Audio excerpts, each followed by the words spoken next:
Welcome back to Broken Electronics. I'm Lee, and I'm so glad you could take the time to join me for today's little adventure into the world of Macs, retro and otherwise. And I should also say, as the saying goes, long time no see. Now, I did tell you in the last videos that I did, which was quite a while ago, of course, that I could not, at least at this point, commit to a regular weekly upload schedule, or a monthly upload schedule, or any kind of regular schedule at all, honestly. I am in the process of recovering from Guillain-Barré syndrome. It's a long haul. This could go on another couple of years. And my first priority, of course, is to keep my music performance career going, which I've been able to do. I haven't missed a rehearsal due to the condition. I have not missed a concert. Things there are going well, although it is a struggle. So anyhow, here I am, and as I pointed out in that last video, I'm still not dead. But I'll tell you what is dead. My 2013 Mac Pro. And no, before you go crazy about that, no, it's not dead in the sense that it won't turn on. However, one of the recent videos, I upgraded to Sonoma since its last regularly supported operating system, Monterey, is now no longer in support. And unfortunately, it isn't behaving very well. And I'm not even talking about using it for video editing or audio editing or anything like that. I'm talking about my regular day-to-day use. And I push the computer pretty hard. You know, I've usually got three different browsers open. One will have about 10 tabs, the other two, 3 or 4. One's playing YouTube videos while I do other things. I'm downloading sheet music for concerts. I'm checking schedules. I've got email open. Thunderbird is open all the time. My calendar is open all the time. So I'm going through quite a few things, even when I'm basically just sitting, resting between practice sessions. And that machine just couldn't handle it. Yeah, it was beach balling regularly. Freezing applications were freezing up to the point really that I couldn't use it. Now, the machine in front of which I'm sitting right now is my main 5.1 2010 Mac Pro. I upgraded it to Sonoma. And it runs like a dream. It's absolutely fine. I can do all of the things that I was just describing, and really not a hitch. So I'm beginning to think that the 2013 Trashcan is going to become a part of the collection, maybe booted up occasionally. Anyhow, one thing that I haven't done at this point is to run benchmarks. Now, I already know what's going to happen. I'm retiring that machine from active use. I'm going to have to replace it with something. We'll see what that may be. But, you know, let's at least run the benchmarks and see the comparison between 2013 and 2010, and then we can talk about where we're going to go. So if you want to see where all of this leads us, please stay tuned. Okay, here is the desktop of the Trashcan Mac Pro. We are doing a camera capture because we're going to be running benchmarks, and I'm going to start with the world's favorite Geekbench. Actually, it's certainly not the world's favorite. And we're on CPU benchmark. Now, of course, I'm not going to have you sit here. This is going to be one of those videos that takes me all night to run as I run the different benchmarks. Hopefully for you it'll be fairly short. So we shall be back with the CPU results presently. Stay tuned. Alright, so our first test is complete. We have the single core score of 796, which is reasonably respectable for an 11-year-old machine. and a multi-core score of 3795. All right. And moving along here, we will run the GPU test. Now, of course, with a Mac, there's no real point in testing OpenCL, so we're going to test Metal and run the benchmark. All right, we shall be back presently with the results. Stay tuned. And our result is in. Now, I can see why people like Geekbench, although I don't think it's the most accurate benchmarking tool available. But it does run pretty quickly, and our Metal score here is 26706. That's where I think we're going to find out. I have not run these tests on these machines until right now, but I think that's what we're gonna see here as a problem. The GPU is going to be the downfall of this machine. All right, so we can close out of Safari, close out of Geekbench. Next on the list is going to be Cinebench.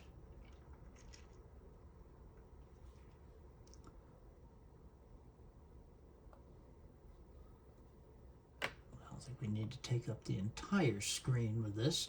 All right, now our choice here, we can run the multi-core test and the single-core test. Now these tests take quite a while to run, but I think I'm going to run both of them, because what we should find is that this machine, as far as single-core, has a slightly faster and definitely newer generation of processor. So the single core actually should come out ahead, but it should get smoked in the multi-core. So what the heck? Why don't we start with a single core? There we go. Click on the start button to run the test. Okay.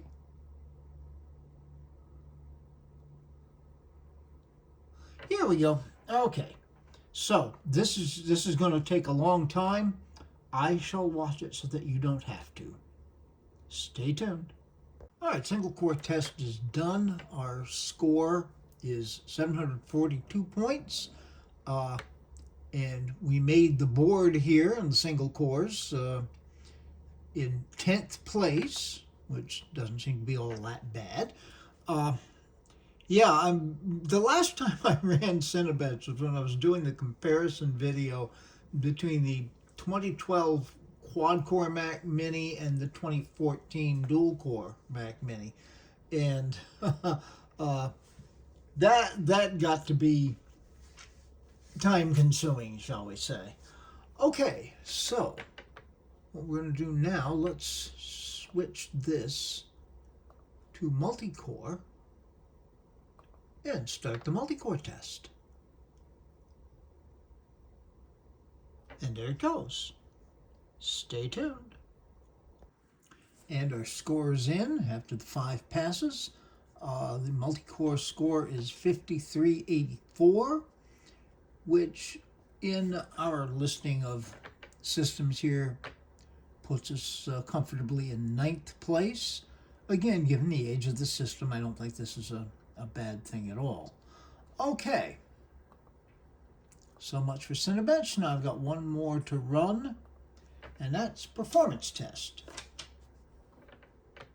And I'm not going to spend money on it.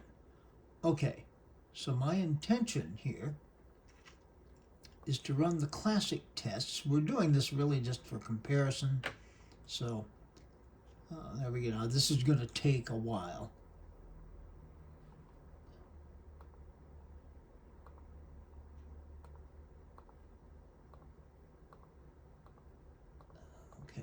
There we go. Take a long time depending on your system configuration. Well, I was expecting that. But then you don't have to wait through it, do you? Stay tuned. Okay, here are the results. Now, this test tests a lot of things. It's given us the 6 cores in the CPU test. Did 207 gigaflops. A single core was 38 and a quarter gigaflops. The GPU test, it has a separate window that comes up and bounces objects around here. It handled 662 objects at 60 frames per second and 1,468 at 30 frames per second. Now, the RAM test, just to look at an average, the read speeds varied between about 13,800 or so and 14,200 or so. So I'm saying about 14. And the write speed was, again, about 1450 in the midst of all that. I didn't make a note of the disk speed. Read and write. I shall do that now. And the next thing you're going to see is all of these tests running again on the 2010 5.1. Stay tuned. Okay, so we're going to do all this again.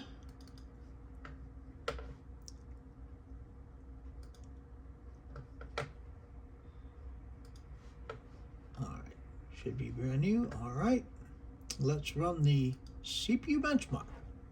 Stay tuned for the results. Okay, results are in, and this is pretty much what I had anticipated. The single core score is 603 as opposed to 796 on the Trashcan. The Trashcan does have a slightly faster processor, also a newer processor. Not that either one of them are really new, but that's as expected. But we have a noticeably higher multi-core score, 4559, as opposed to 3795. Now, if anybody who's run Geekbench will be able to tell you, these scores can vary tremendously from one run to another. So I always take Geekbench with a grain of salt. Anyhow, we shall quit Safari. We shall go to the GPU test. Once again, make sure we select metal and run this benchmark. Now this one should be interesting. Stay tuned for the results. Well, this is pretty astonishing. I knew it was going to be better. I didn't know it was going to be this much better. 59,971. The Trashcan scored 26,706, leading me to think a lot of the issues that I was running into on that machine are GPU related. I mean, this is well over twice the score. Absolutely astonishing. Okay, we'll close out of these. And now, Cinebench.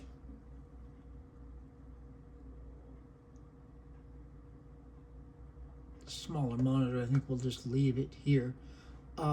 Let's switch this to the single core reading and start the single core test. Preparing the project, and here we go. Stay tuned for the results. So, a quick insight to how Cinebench works. We're running the single core test. You can test. You can see that you get one block of this image that's getting rendered,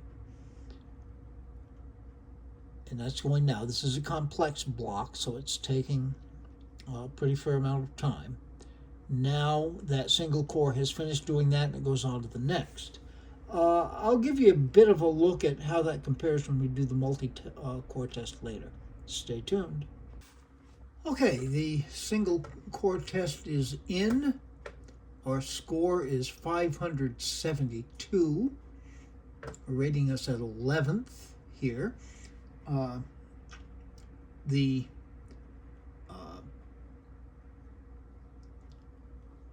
2013, I think, came in 10th, about that area, maybe 9th. Yeah, it scored 796. Excuse me, I'm looking at the wrong test. 742. So there's a significant difference, and that is exactly what's expected. The speed of the single processor is 3.8 gigahertz. 2013 is 3.9, so it's a negligible difference. In any event, let's go on. Let's start the multi-core. This should be different. And here we go. Stay tuned for the results.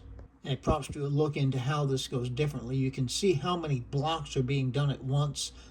That's the 12 cores, 24 threads at work. When one core finishes one block, it immediately starts on the next block. And you can see how fast this is going. The test itself goes on quite a while because I believe it does 5 passes at rendering the image before it results in a score. But yeah, this is where you actually see the real power of this machine. Stay tuned. You may not be able to hear this, but the machine is ripping along through this. You can hear the fans ramping up pretty darn high right now. Okay, stay tuned. And our result is in. We are at 8598. And if you take a look down here, we're in 6th place in this list. Not far behind the Ryzen 7 8-core at all. Now, obviously, you got the Threadripper up here. It's, we're not near the top of the line, but this is pretty darn impressive. As far as the comparison, the 2013 did 5384, so we're more than half again as fast. Okay, and our fans have ramped down, so we can close out Cinebench. And let's jump into performance test. Of course, they're trying to sell you the professional version, $4.99 a week. I don't see that happening. This is just done for comparison. I don't run it all that frequently, but okay, we're doing the classic test, which we did on the 2013. Let's start. And yes, it may take a long time. I'm aware of that. Okay, stay tuned for the results. Well, the results are in, and they don't make tremendous sense. I would tend to throw the CPU test results out. I think it's just not dealing well with the CPUs that are in there. On 12 cores, 176.16 gigaflops, as opposed to 2076. No, for the 6 cores, that's just not accurate, and it couldn't read the single core, so I would tend to throw that out. The GPU also doesn't make sense.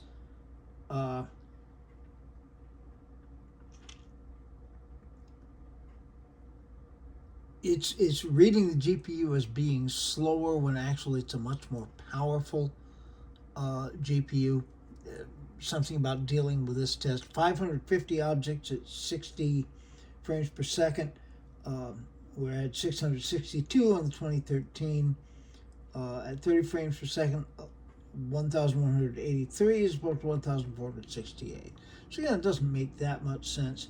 The RAM speed, yes. We know the RAM on the 2013 runs faster. This isn't really accounting for the fact that that machine's got 64 gig of RAM and this has got 96. So I'm not sure exactly how we interpret that. The last two I think we can interpret a little bit better. The disk speeds, the read 1191 as opposed to 1185, and the right 1522 as opposed to 1418. Now they're very comparable. It's not a huge difference, but it is a little bit faster on this machine. USB bus speed is identical, 640 on each. That makes sense. You know, they've got USB 3 on both these machines. This one through the result of a PCIe card. I do, however, and when I get physically able to do upgrades on the machine, I do have a USB 3.2 card to put into this, as opposed to the USB 3.0 card that's in there right now. So that will pick up. And the top interface bus speed only comes out at 100 as opposed to 2560. That's the Thunderbolt. The 2560, that's the speed of the Thunderbolt 2 interface on the 2013. You can put a Thunderbolt 3 card in these machines. I haven't done it yet. Again, I intend to do that. I have the card. It's just physically right now getting down and putting cards in the machine is a little bit more difficult. Once you do that, as I understand it, you don't get full Thunderbolt 3 speeds, but you do get faster speeds than Thunderbolt 2. Greg Rutke of Rutke Maz described it as basically being Thunderbolt 2.5, which is probably pretty accurate, but hopefully we'll get to that. All right, so what have we discovered? I knew going into this, the tests bear me out. Performance test being an outlier, both Geekbench and Cinebench lead me to think, yeah, this is an amazing machine. The 2010 Mac Pro has got it all over the 2013. And I'm basing this just on experiencing the same tasks on the machine. And I'm not even talking about video editing at this point. I haven't done much video editing on that machine. Here, yeah, this is a machine we're keeping. So we're going to have to replace the 2013. If you want to know what we're going to replace it with, well, you're going to have to check out the next video, aren't you? And I think that probably will be next week. In any event, be good to other people. They need it and deserve it. Be good to yourselves. We can make this world a better place, and Lord, does it need it. But we have to start with being good to ourselves. We have to be the best we can be in order to help other people. Please, please take very, very good and careful care in these increasingly difficult times. We'll make it better. All right. Now, what comes up next? Well, the big reveal as to what this is going to, what we're going to replace the 2013 with in terms of working computers and where we're going off in the future. I think that's going to be pretty cool. So if you want to see that, some other things coming up as well, stay tuned. This has been Broken Electronics.